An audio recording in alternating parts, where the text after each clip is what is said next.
say hello to a mad scramble for the playoffs. Plus, LSU puts it into postseason mode, and the Hornets expand to the North Shore, extending their arms to a new following.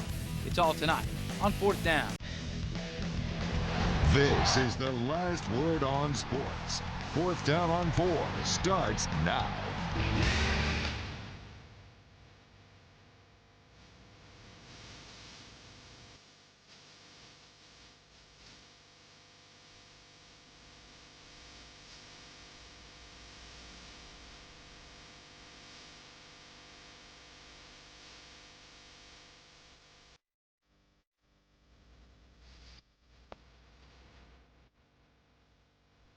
Welcome into Fourth Down, and tomorrow is all the Saints can control, which after today is a whole lot less than it was. The playoffs are still a strong possibility for the defending champs, but the momentum that seemed to be building towards something special yet again hit a wall.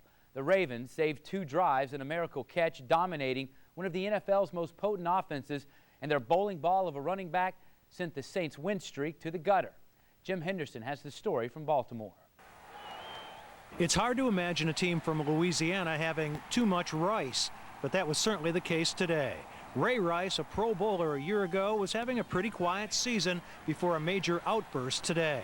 He had 2 more catches than the Ravens' 3 top wide receivers and 17 more carries than the Saints as a team and 126 more yards rushing than the Saints as a team. I wouldn't disagree, though. Obviously, they rushed the ball pretty well today, and so we'll look to clean some of that up, but he's a good back. He's a real good back, and he ran well today. The loss took some of the luster off 2 of the most spectacular touchdown catches of the season. The first was a circus catch by Jimmy Graham that gave the Saints a 7-0 lead. The first of 2 for Graham, his first multi-touchdown game as a pro. I just knew the ball was in the air, and you know, I had to get it, and you know, ended up getting lucky there. The second was a terrific tip-toe catch by Lance Moore that pulled the Saints into a 24-all fourth-quarter tie. It was unbelievable, yeah. I mean, just his awareness to stay in bounds just to get to the point where he could catch the ball. I mean, you know, here's Marcus and 2 defenders, and he's tight roping it, you know, just to be able to get in a position, and then 2 feet down and body control. I mean, he's an unbelievable athlete, unbelievable player, just, you know, headsy, aware.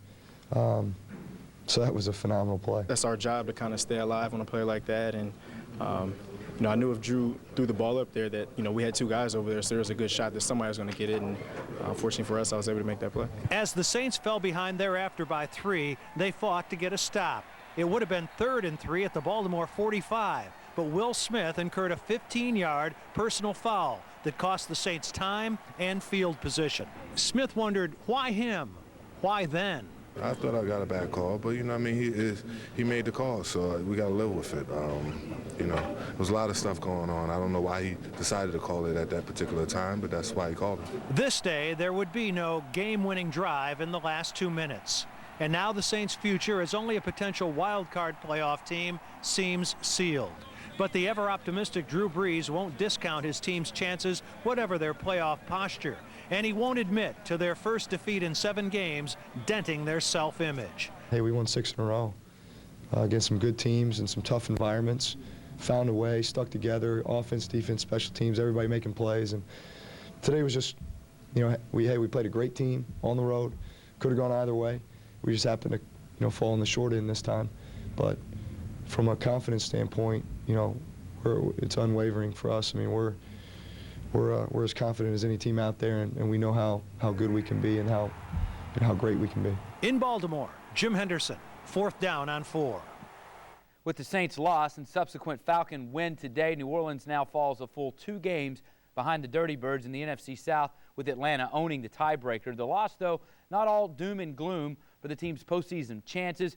The Saints still control the 5th seed in the NFC, even if they couldn't control the line of scrimmage today in Baltimore. We spoke with Jim Henderson after the loss for more on today's game. And Jim, even with Chris Ivory inactive today, were you surprised at the lack of attempts Sean Payton had in the rushing game? Yeah, I really was. They certainly did miss Chris Ivory. Now, you got to give the Ravens one thing. They are 8th against the run in the NFL heading into this game, so it wasn't like it was an obvious thing for the Saints to do, to try to run the ball down their throat. But there wasn't much commitment to the running game, especially after the Saints fell down by 14. They only had 14 rushing attempts in the game. Reggie certainly isn't Chris Ivory, carried 4 times for -4 yards. And the Saints only ran the ball 6 times in the first half. Meanwhile, the Ravens ran it 21 times. And obviously it was working well for them. They never had to get away from it.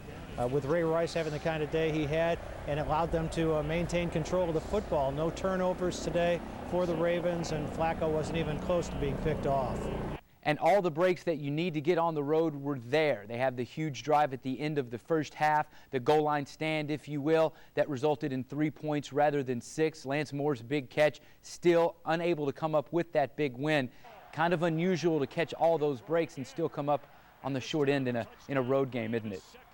Well, the drive before the end of the half certainly gave the Saints some momentum, but there was a lot of football left to be played in a very hostile environment. I know the play you're looking at and the sequence you're looking at, 1st and goal from the New Orleans 5, and the Saints trailing at the time 21-17. They force a 33-yard field goal by Billy Cundiff that he makes. Just no errors by the Ravens today. As far as turnovers, as far as missed field goals, they played an almost perfect game, and the Saints didn't tackle well, didn't take the ball away. So there was a lot more football than just that decided this game, but the Saints seemed to have the momentum in their favor heading into halftime, though they were going to have to kick the ball away to begin the second half. And at the end of this game, a couple of costly 15-yard personal foul penalties. Jim, do you think the Saints got caught up in the emotions of the game, especially at the end? You know, I don't know what was going on with Pearson Prelo. I wasn't able to talk to him after the game in the locker room, but the observation was he was in the face of the coaches from the Ravens. In fact, in John Harbaugh's face, the head coach on the sideline. I think he seemed to be indicating that they were going after his legs. But I mean, this is a guy that's been in the league some 13 years, and this isn't a situation that he should allow himself to be roped into. And even after that kickoff, the Ravens really went after him. About 3 players personally went after Prelo and took him down, probably after the whistle, but no call was made. I think that helped build up some of the animosity between these two teams. There seemed to be a lot of things going on after the whistle that could have contributed to flags. Certainly Will Smith thought so, and because there were so many things going on after the whistle that were uncalled, he was a little surprised that he got called for a fairly crucial penalty. But you just can't lose your composure during a period like that. But this was a game that was hard fought from beginning to end, figured to be a close one, figured to be a physical one. So it didn't get out of hand, but it bordered on that. And with the loss, the Saints now 2-2 against AFC North opponents this season. Jim Henderson in Baltimore, thanks a lot. Drew Brees throwing his 19th interception this season today. 10 straight games rather, he's been picked at least once. The franchise mark for that dubious category, though, belongs to Aaron Brooks with 22 in what will be far less attempts than Brees will have this season. Brees also tossing 3 touchdowns today, a pair of those finding rookie tight end Jimmy Graham, who's quickly earning the respect of some of the league's best. Jimmy Graham, the rookie out of Miami. Jimmy Graham is finally getting to combine his first love with his new love. As a basketball player in college, his game never did translate to the NBA, but his talents screamed NFL. 1 year of college football was all he needed to become a 3rd-round pick in the NFL draft. And Sunday against the Ravens, Graham's first touchdown of the afternoon showed what Sean Payton and the Saints coaching staff had always seen. A unique specimen, big, with soft hands, confident, but not cocky. I don't even remember, to be honest with you. You know, a lot went on after that, but I just knew the ball was in the air, and you know, I had to get it, and you know, ended up getting lucky there. But it wasn't all luck. Graham showed the ability to make eye-popping grabs this training camp, and his potential is starting to become past tense. His second touchdown grab came at the expense of arguably one of the best defensive players ever in Ray Lewis, a senior member in the proud fraternity of former University of Miami football players, a moment not lost on Graham or Lewis. Pretty big deal. You know, obviously, you know, I've watched him for a long time, and you know, he's an amazing player, and you know, all those guys are. Ed Reed, Suggs, all those guys, and you know, to catch a touchdown, you know, against him was definitely a special moment. He says it's not supposed to be that easy, but you know, I'm learning. So. A look at the game stats from Baltimore. The big numbers usually reserved for the Saints offense, but their output pedestrian compared to Ray Rice. 31 rushing attempts for 153 yards. He also had 5 catches for 80 yards and another score. Once again, Jim Henderson with Saints safety Malcolm Jenkins on just what happened today. You know, we lost a hard-fought game, and you know, we played hard, but we just got to go back to the drawing board and you know, get better. You pretty much shut down their wide receiving core totally. The whole story of the game was Ray Rice. I think he had 153 yards rushing and 80 yards in receptions. What makes him so tough as a defensive back to cover or tackle? I mean, he has a low center of gravity. He runs hard. You know, it's obvious that it's hard to tackle him one-on-one. And then I think the best part about him, he's good in the passing game, and he poses some problems with him when he gets matched up with linebackers. And you know, he had a great game, and you know, even our game plan was to try to shut him down, and you know, he still had a good day. So. You know, it's things that we got to get better at and keep chipping away from there. Was it a cutback run that maybe hurt you as bad as anything that on his carries? No, it was just big plays, screens, and some missed tackles that you know, allowed him to get up the boundary and have some real explosive plays on us. Flacco takes good care of the football. You guys were unable to produce a turnover today. Oh, yeah, I mean, we knew that coming in that they were going to try to protect the football, try to run the ball.